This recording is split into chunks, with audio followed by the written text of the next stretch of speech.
আর বন্ধুরা, আজকে আমার রান্নাঘরে কী রান্না হচ্ছে দেখো। আজকে ওই চিচিঙ্গে দিয়ে, আলু দিয়ে, পোস্ত দিয়ে ঝাল করব। চিচিঙ্গে ভাজা হয়ে গেছিলো, তারপর আলুটা দিয়েছি, দেওয়া হয়ে গেছে মোটামুটি। এগুলো একটু ভাজা ভাজা হয়ে গেছে। আর মশলাটা দিয়ে দেবো। এগুলোতে বাটা আছে, বাটা মশলা এতে বাটা আছে সর্ষে, আদা, জিরে অল্প, আর পোস্ত করে বেশি করে দিই।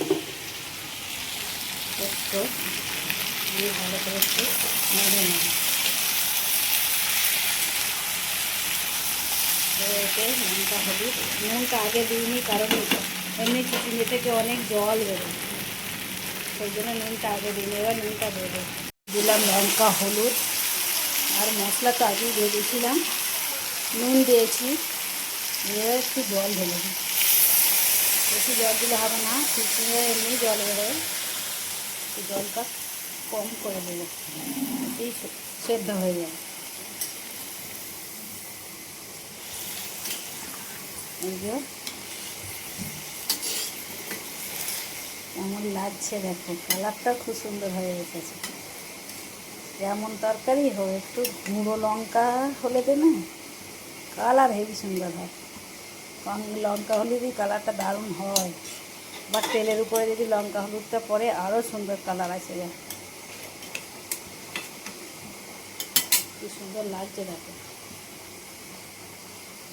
পোস্ত, ঝিঙে, ঝিঙে নয় মানে চিচিঙ্গে, ওই যেটাকে আমরা বাংলায় হুঁপো বলি। হ্যাঁ, ভালো করে এটাকে চিচিঙ্গেটাকে আগে ভেজে নিয়েছিলাম, অল্প পেঁয়াজ দিয়েছি, দিয়ে তারপরে ওটা একটু ভাজা ভাজা হতে আলু দিয়েছি। আলুটার সঙ্গে একসঙ্গে নেড়ে নেড়ে ভেজেছি। জলটা শুকিয়ে গেছে, আনাজের একটা জল থাকে, সেই জলটা শুকিয়ে গেছে। শুকিয়ে গেলে আরও সুন্দর তরকারি টেস্ট হয়। দেওয়ার পরে এটা দিয়েছি বাটা মশলা, তার সঙ্গে লঙ্কা, হলুদ, নুন, মোটামুটি সব দেয়া কমপ্লিট। পোস্তটা মাস্ট, আর সর্ষের তেল, এটা সর্ষের তেলে রান্না হচ্ছে। সর্ষের তেলটা দিলে না পোস্তর তরকারিতে সর্ষের তেলটা দারুণ আসে। দিয়ে দিলাম, এবার এটাকে ঢাকা দিয়ে দেব। আর আজকে রান্না করেছি আমরা দিয়ে টকের ডাল। এই গরমে শুধু খালি টকের ডাল মনে হচ্ছে, ওই জন্যে আমরা দিয়ে টকের ডাল করেছি। হয়ে গেছে ডাল, এই ভাত হয়ে গেছে। ভাতেতে করলাটা সিদ্ধ করে নিয়েছি। করলা আজকে ভাজবার টাইম নেই, যাব গাড়িটাকে সার্ভিসিং করতে সকাল সকাল, ওই জন্য রান্নাটা সেরে নিচ্ছি। আর হবে আর একটা শুশুনি শাক ভাজা, শুশুনি শাকটা ভাজবো, দেখতে থাকো। এবার ভাজছি শুশুনি শাক। শুশুনি শাক ভাজার আগে লঙ্কার ফোড়ন দিয়ে দিয়েছি, পেঁয়াজ দিয়েছি, আর ওই রসুন দিয়েছি, দিয়ে একটু রসুনটাকে মিশিয়ে সব ভাজছি।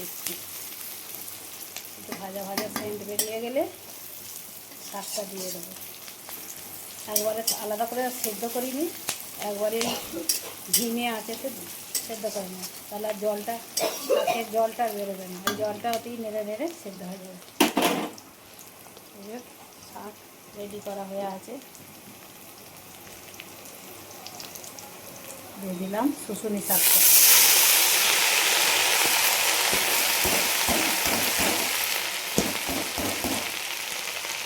শাকটা দিয়ে দিলাম, এটাকে নুন দিয়ে ঢাকা দিলে না আস্তে আস্তে জল বেরিয়ে কমে যাবে একদম।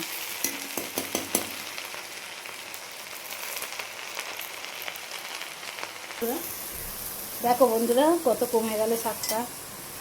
নুন দিয়েছি, নুন দিয়ে নাড়ছিলাম, কমে গেল, একদম অল্প হয়ে গেল।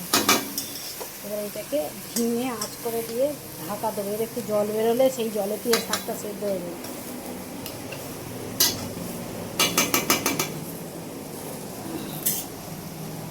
আঁচটাকে একটু কমিয়ে দিলাম, আর এই আঁচটাকে কমিয়ে ঝিমে করে দিলাম। শাকটা কালো কালো হয়ে এসেছে, একটুখানি নেড়ে চেড়ে নিয়ে নামিয়ে নেবো।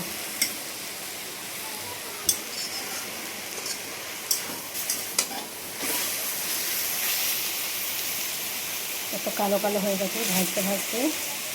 তো শাকের যে জলটা বেরিয়েছিল তাতেই সেদ্ধ হয়ে গেছে শাক। ধিমে আঁচে বসিয়ে দিয়েছিলাম, শাক সেদ্ধ হয়ে গেছে আর ভাজাও প্রায় হয়ে এসেছে।